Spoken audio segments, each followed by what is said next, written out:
Hey guys, welcome to the channel. I just wanted to do a kind of a build overview of my BMW E30 that I have.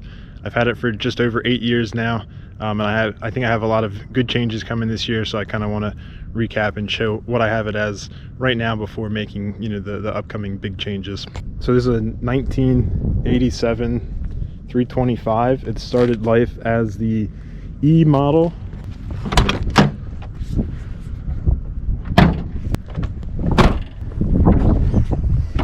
Started life as the E model.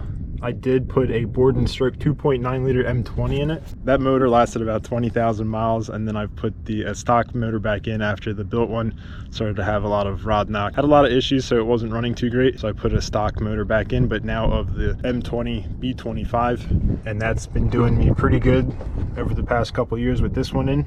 Also up front with the engine, I do have the M42 radiator with the integrated coolant overflow tank.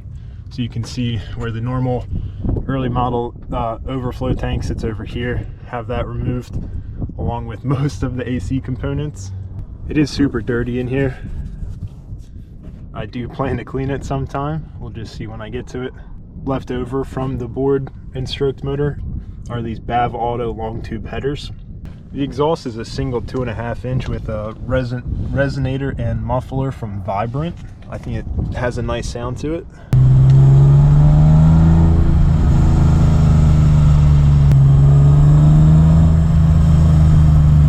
For the suspension, it's going to be hard to show on camera, but it is the Bilstein Sport with H&R race springs. And then I have the Z3 steering rack. Along with that, I have the offset control arm bushings from an M3. And in the front is a larger Ireland Engineering sway bar, stock bar in the rear.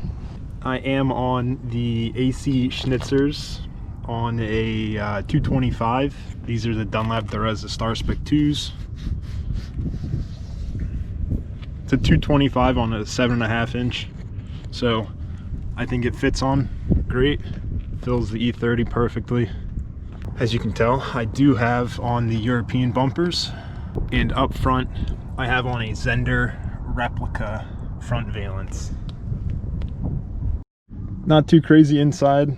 I have the Renown steering wheel, Condor weighted shifter with a Z3 lever for the short throw, just a junk Pioneer head unit with the Euro analog clock. And recently I did put on the race German gauge cluster rings, and I painted the needles red.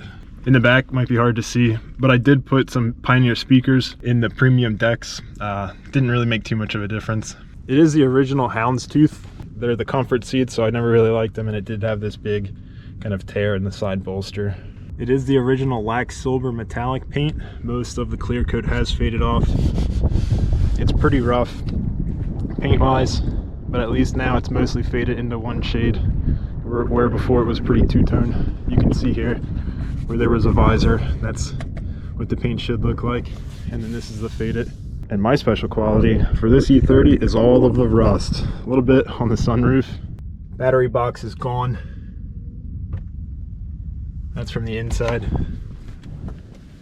This is the rear of it. That's probably the worst spot on here. And a little bit on the passenger side in front of the rear tires. But beyond that, the rust all seems surface. There's a little bit underneath, a little bit in the engine bay. But I think with a good scuff job and some primer and paint on that, should work out okay. That's my E30.